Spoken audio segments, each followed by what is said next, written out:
अस्सलाम वालेकुम students, this is Syed नमीर हसन और आज मैं आप लोगों के लिए लेकर आया हूँ नम्स के पास पेपर का सॉल्यूशन। तो हम लोग स्टार्ट करते हैं। पहला सवाल है, the wave number of the first line in polymer series of hydrogen is 15200। तो सीधा सीधा वीएच की वैल्यू आपको दे दिया भाई। अब आपको वेव नंबर निकालना है तो उसका फॉर्मूला बड़ा ही सिंपल है, स्ट्रेट फॉरवर्ड है। ठीक है जी। जेड की वैल्यू क्या हो गई? बेरिलियम बोला है, बेरिलियम यानी कि एटॉमिक नंबर 4, तो जेड की वैल्यू 4 हो गई। 4 का स्क्वायर अपॉन फर्स्ट लाइन बोला है तो डिवाइडेड बाय 1 का, लेकिन स्क्वायर फॉर्मूले के अकॉर्डिंग 15200 वीएच की वैल्यू दी है। सिंपली टेबुलेट करेंगे तो आपके पास 2.432 एक्सपोनेंट 5 आंसर आ जाएगा। बहुत ही सिंपल न्यूमेरिकल है चैप्टर नंबर 3 का। If a molecule mx3 has a dipole moment 0, the sigma bonding orbital used by mr। देखें भाई, AB3 टाइप तो होगा नहीं क्योंकि उसकी जीरो डायपोल मूवमेंट नहीं होती ना। AB3E2 टाइप होगा, उसकी भी जीरो डायपोल मूवमेंट नहीं होगी। अब स्टेरिक नंबर कितना आ रहा है भाई? स्टेरिक नंबर आपके पास आ रहा है भाई, एक सेकंड, मेरा कर्सर कहां चले गया? सही है भाई, 3+0 3। तो इस हिसाब से इसका जवाब sp2 हाइब्रिड ऑर्बिटल होगा। ठीक है जी। गिवन द बॉन्ड एनर्जी दी हुई है और इससे मिलता जुलता सवाल किताब के अंदर भी हम लोगों ने जो है वो चैप्टर नंबर 5 थर्मोडायनेमिक्स में एमकैड की किताब के अंदर भी स्टडी किया था। ठीक है जी। रिएक्टेंट की एनर्जी माइनस प्रोडक्ट की एनर्जी से आप जो है वो हीट ऑफ रिएक्शन या इंथैल्पी ऑफ रिएक्शन को टेबुलेट कर लेंगे। तो इस हिसाब से हमारे पास रिएक्टेंट साइड पे कौन कौन मौजूद है भाई? नाइट्रोजन मौजूद है। एक नाइट्रोजन की जो आपके पास एनर्जी है 945 है। ठीक है जी। और बैलेंस इक्वेशन के अकॉर्डिंग एक ही नाइट्रोजन है, प्लस आपके पास एक हाइड्रोजन हाइड्रोजन बॉन्ड की एनर्जी 436 है, बट यहाँ 3 है तो 3 से मल्टीप्लाई करवाएंगे। माइनस अब प्रोडक्ट क्या है भाई? NH3 है। तो अमोनिया में देखें, ये जो NH3 है ना, तो इसमें नाइट्रोजन और हाइड्रोजन के दरमियान 3 बॉन्ड है, NH3। ठीक है जी। तो ये तो एज अ होल एक NH3 के मॉलिक्यूल की एनर्जी देगा, बट मल्टीप्लाई बाय 2 क्यों करवाया हमने? क्योंकि 2 अमोनिया के मॉलिक्यूल्स प्रेजेंट है। तो इसको सॉल्व करेंगे, -93 किलो जूल आपके पास जवाब आएगा। Ease of esterification of the following acid with methanol is। देखें, ईस्टरिफिकेशन में ये बात याद रखिएगा कि रेट ऑफ ईस्टरिफिकेशन का जो है ना वो इनवर्स रिलेशन होता है क्या कहते हैं, स्टेरिक क्राउडिंग से। यानी कि जितने ज्यादा आपके पास मिथाइल की चेनें होंगी ना, उसका रेट के ऊपर एक इनवर्स इफेक्ट पड़ेगा। तो सबसे तेज जो आपका रेट होगा वो किसमें होगा भाई? HCOOH फॉर्मिक एसिड में। ठीक है जी। तो इस हिसाब से हमारी हायरार्की चलेगी, फिर दूसरे में और फिर तीसरे में। Activation of benzene ring in aniline can be decreased by treating it as it is। Book की लाइन है भाई, एसिटाइल क्लोराइड के साथ ट्रीट करने के ऊपर आपका जो एक्टिवेशन है बेंजीन रिंग का वो कम होगा। ठीक है जी। उसकी वजह क्या है भाई?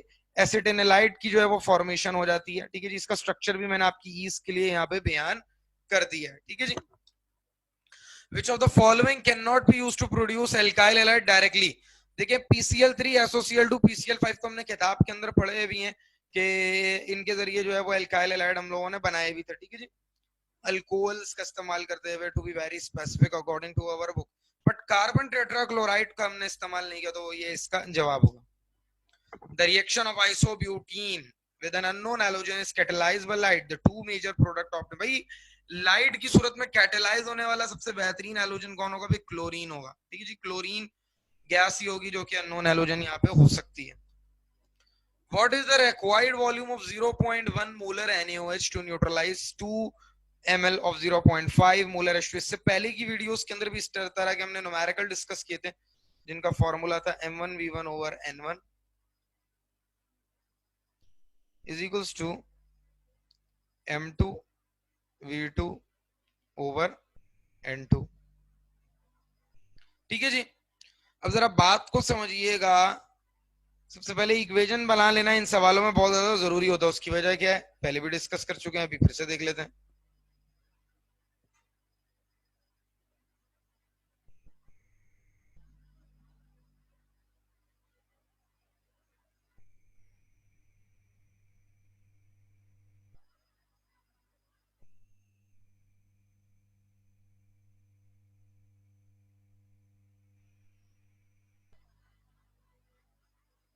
देखिए, इस इक्वेशन को बैलेंस जब करेंगे ना तो NaOH के साथ 2 मोल आएंगे। NaOH के 2 मोल H2SO4 का 1 मोल दरकार करते हैं कंप्लीट न्यूट्रलाइजेशन के लिए। तो अगर मैं ये पार्ट NaOH का रखूं फॉर्मूले के अंदर और ये पार्ट H2SO4 का रखूं,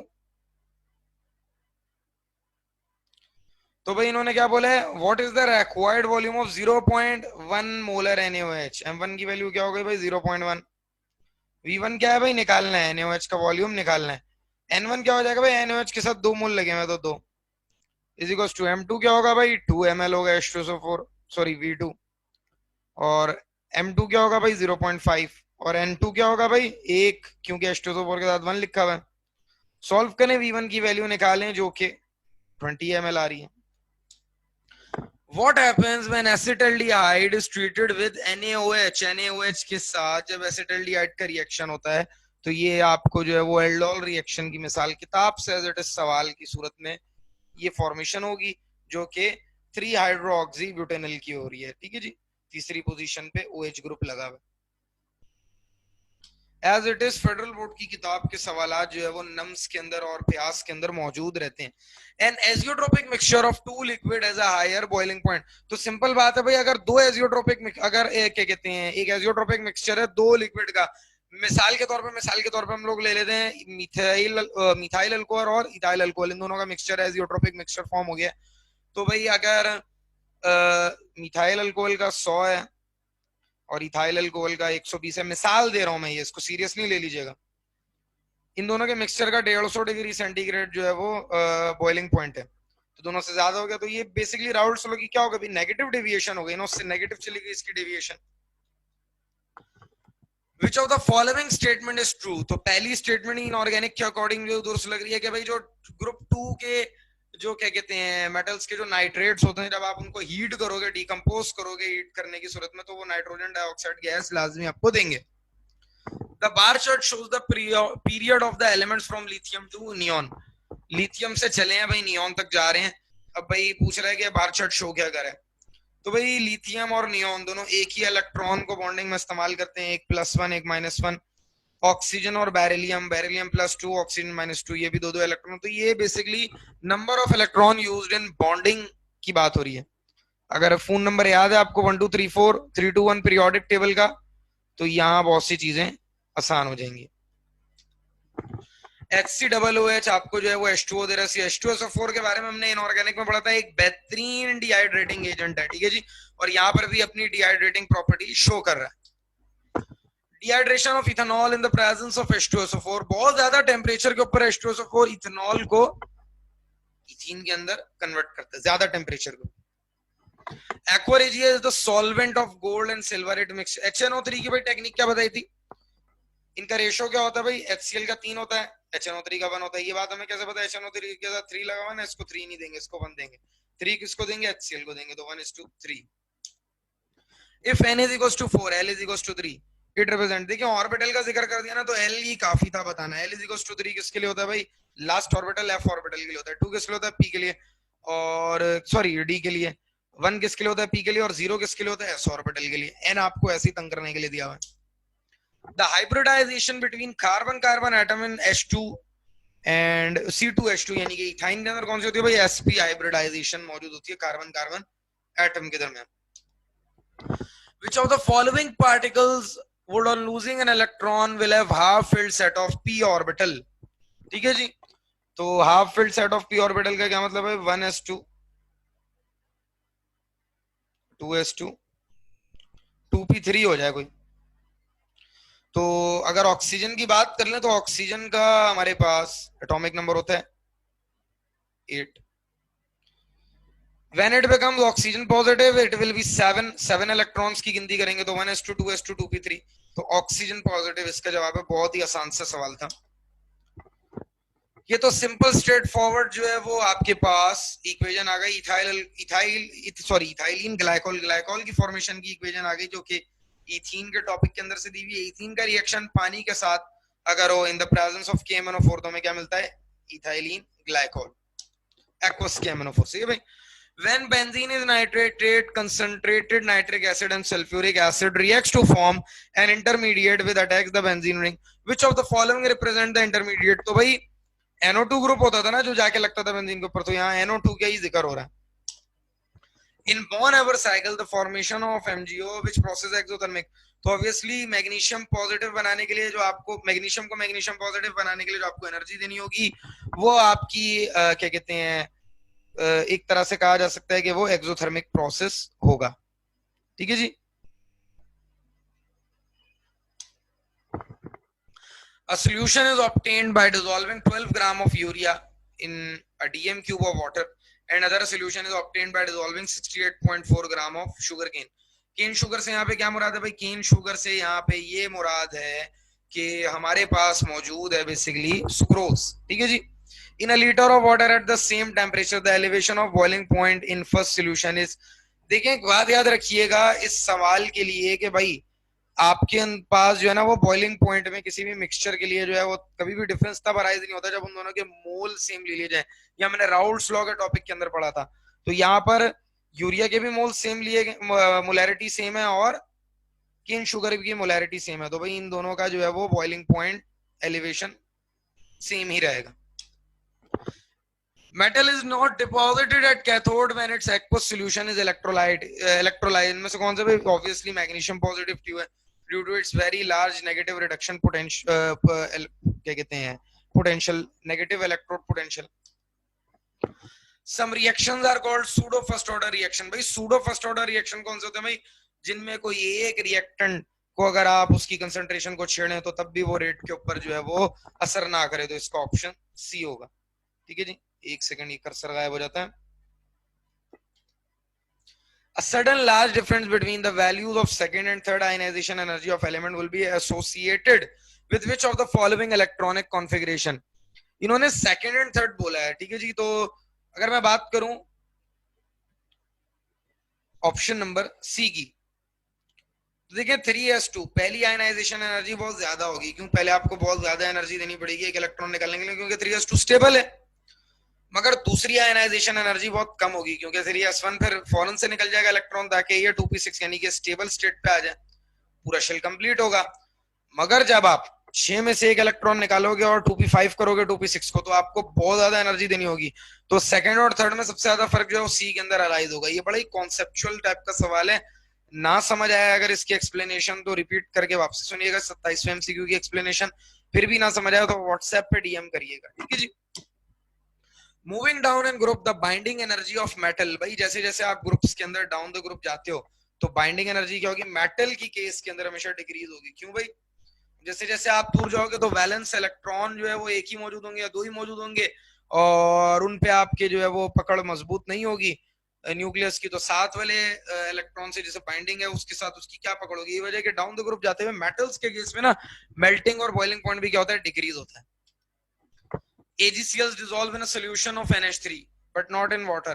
तो भाई आपने चैप्टर नंबर 5 के अंदर बात पढ़ी थी कि भाई AgCl जो है वो NH3 के अंदर जो है वो डिसॉल्व इस वजह से हो जाता है क्योंकि फॉरन से जो है वो कॉम्प्लेक्स जो है उसकी फॉर्मेशन हो जाती है, कॉम्प्लेक्स साइन की फॉर्मेशन हो जाती है। ठीक है जी। Transition element shows which of the following characteristic property. भाई ट्रांजिशन एलिमेंट के अंदर वेरिएबल ऑक्सीडेशन स्टेट भी होती है, कलर्ड कंपाउंड भी बनाते हैं, फॉर्मेशन ऑफ कॉम्प्लेक्स आयन भी होते हैं, तो ऑल ऑफ दीज होगा इसका जवाब। The acidic deposition includes wet and dry acidic deposition which does not include. तो भाई wet and dry acidic deposition के अंदर जो है वो रेन, फॉग, कार्बन ये दोनों तो बुक के अंदर मौजूद था, लेकिन लीचेट्स मौजूद नहीं था, तो ये हमारा जवाब होगा। ऑल ऑफ, अच्छा अगर कोई किसी को जानना है ना कि भाई ये होते क्या हैं, ये बेसिकली स्पेशल टाइप के लिक्विड्स होते हैं जो कि सॉलिड वेस्ट मैनेजमेंट के अंदर जो है वो डाले जाते हैं, जिनका काम ये होता है कि तमाम की तमाम गंदगी गलाजत को ये बिठा देते हैं, और सिंपल जो है ना वो बेसिकली ये ऐसे केमिकल रिएजेंट्स होते हैं, सॉल्वेंट्स होते हैं जो कि प्योरिफिकेशन प्रोसेस के अंदर काम आते हैं। All of the following are incorrect regarding the manufacturing of sulphuric acid except. तो भाई लास्ट बात बिल्कुल गलत लिखी हुई है। क्यों गलत लिखी है भाई? आर्सेनिक ऑक्साइड तो भाई जो V2O5 है उसको खराब करता था ना, ये बात हमने पढ़ी थी, मगर यहाँ पे लिखा हुआ है कि वो एज एक्टिवेटर एक्ट करता था, कैटलिस्ट के लिए नहीं है, तो बिल्कुल उलट बात लिख दी है, तो ये इसका जवाब होगा। One of the raw material in hydrogen Haber process. भाई देखें हैबर प्रोसेस के अंदर इक्वेशन क्या होती थी? N2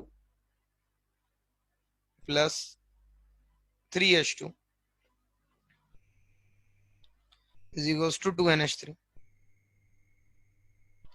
अभी जो हाइड्रोजन गैस है भाई ये कहां से मिलती थी हमें? हमने मेनली पढ़ा था कि मीथेन की मदद से मिलती थी। ठीक है जी।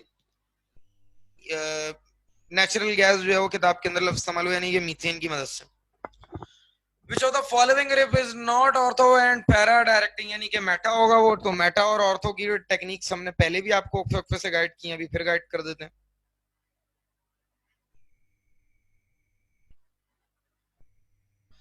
ऑक्सीजन नेगेटिव, कार्बन पॉजिटिव, यहाँ पे जो कार्बन मौजूद होगा नेगेटिव, ये वाला पॉजिटिव, ये नेगेटिव, ये पॉजिटिव। देखिए आने वाला इलेक्ट्रोफाइल हमेशा क्या होता है, पॉजिटिव होता है, ये बात पहले भी बताई थी।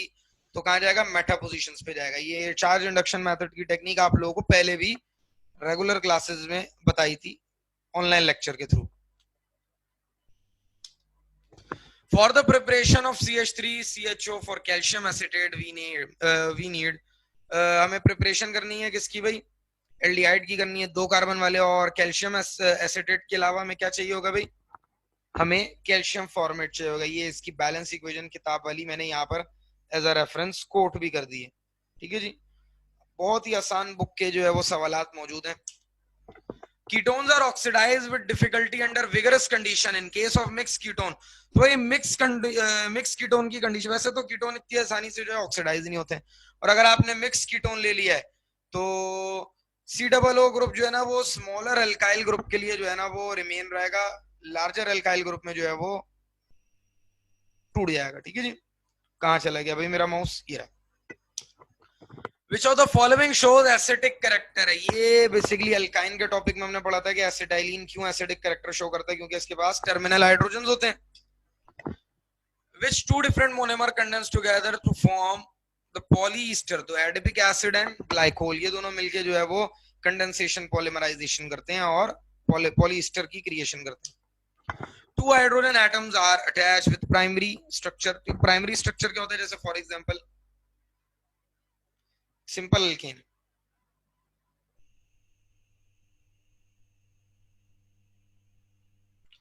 अब मैं बात करूं ना तो बीच में आने वाले जितने भी कार्बन है, टर्म एंडिंग कार्बन को छोड़ के, वो सब 2-2 हाइड्रोजन के साथ ही कनेक्टेड होंगे, तो ये प्राइमरी स्ट्रक्चर की निशानी होती है। सेकेंडरी की क्या निशानी होगी, कोई एक कार्बन एक हाइड्रोजन लेके बैठा होगा। टर्शरी की क्या निशानी होगी भाई, अकेला एक बेचारा मौजूद होगा, ठीक है जी, सॉरी एक भी हाइड्रोजन मौजूद नहीं होगा। Which of the following enzyme is used to convert lactose into glucose, तो भाई लैक्टेज यूज होता था, लैक्टेज तो ऑप्शन में ही नहीं है, तो none. The compound having only primary hydrogen atom is, तो भाई ओनली प्राइमरी हाइड्रोजन एटम किसके अंदर होगा भाई, प्रोपाइन के अंदर होगा। एक ही प्राइमरी हाइड्रोजन एटम प्रोपाइन के अंदर होगा, क्यों भाई, उसके अंदर टर्मिनल हाइड्रोजन होगा। टर्मिनल हाइड्रोजन का कॉन्सेप्ट पूछने की कोशिश ये लोग कर रहे हैं। Absolute ethyl alcohol cannot be obtained by simple distillation of rectified spirit। भाई हमने बात पढ़ी थी इथाइल अल्कोहल चैप्टर 9 में कि भाई सिंपल डिस्टिलेशन यानी कि जो बॉइलिंग पॉइंट डिफरेंस से डिस्टिलेशन होती है उससे आपको एब्सोल्यूट इथाइल अल्कोहल इस वजह से नहीं मिलेगा क्योंकि वो पानी के साथ एजियोट्रोपिक मिक्सचर बना लेता है, यानी कि जब आप उसको हीट करोगे ना तो पानी और इथेनॉल के वेपर जो है वो एक साथ जो है ना वो आपको वेपर फॉर्म में मिलेंगे। ऐसा नहीं होगा कि पानी रह गया इथाइल अल्कोहल बाप बन गया, या पानी जो है वो बाप बन गया इथाइल अल्कोहल, नहीं भाई, एक साथ ही वो बॉयल होना शुरू हो जाएंगे। तो इनके लिए ना फिर एजियोट्रोपिक मिक्सचर एक मरतबा बन जाए तो उसकी सेपरेशन मुश्किल हो जाती है, फिर उसके लिए केमिकल मेथड्स का इस्तेमाल होता है। Which of the following acid does not have carboxyl group, तो भाई पिक्रिक एसिड, पिक्रिक एसिड जो है उसके अंदर एक तरफ CH3 होता है और बाकी तरफ NO2 ग्रुप होते हैं, ठीक है जी। One of the following is acidic amino acid, तो ऑब्वियसली सवाल में कुछ बचा ही नहीं, एस्पार्टिक एसिड, बाकी तो सारे बेसिक की मिसालें दी हुई हैं, ठीक है जी। Carboxylic acids are form by oxidative cleavage of ethene के ऑक्सीडेटिव क्लेवेज की सूरत में, जब ओजोन से रिएक्शन होता था तो इथीन के साथ जो है वो कार्बोक्सिलिक की एसिड की फॉर्मेशन होती थी। यहाँ पे पास पेपर 2 की सोल्यूशन की का हुआ इख्तिताम। इंशाल्लाह नेक्स्ट वीडियो में मुलाकात करते हैं नेक्स्ट पास पेपर के साथ। अच्छा, कोई भी किसी भी किस्म की क्वेरी हो, किसी भी सोल्यूशन को इन डिटेल समझना हो, क्योंकि आपको अगर अपना रिवीजन भी करना हो, क्योंकि रिकॉर्डेड लेक्चर्स में अगर आप लोगों ने नई वीडियोस वगैरह देखी उसकी वजह से दुश्वारियां आ रही हो, तो आप व्हाट्सएप पे जो है मुझसे रब्ता कर सकते हैं। मेरा व्हाट्सएप नंबर आप लोगों के ग्रुप्स के ऊपर मौजूद है। And second thing is that कि जितने भी पास पेपर्स जो है वो डिस्कस किए गए हैं उनके अंदर किसी भी किस्म की जो है ना वो कमी कोताही को मत रहने दिया जाएगा, लाजमी इसका डिस्कशन हर हाल में करिएगा, क्योंकि अमूमन हमने अभी ये नोट किया कि ज्यादातर पेपर्स जो है वो एज इट इज बुक की लाइनों से पूछे जा रहे हैं, बुक की एज इट इज इक्वेशंस को वर्डिंग में जो है वो बयान किया जा रहा है। तो nums is not a very difficult approach for in terms of chemistry. But अगर आप जो है वो अच्छी बुक रीडिंग कर रहे हो फेडरल बोर्ड की, और पास पेपर का सॉल्यूशन जो है वो आप बाकायदा तौर पे कर रहे हो, बुक सॉल्व कर रही हो, तो ये इतना भी ज्यादा मुश्किल नहीं है। ठीक है जी, फी अमान अल्लाह, अल्लाह हाफिज।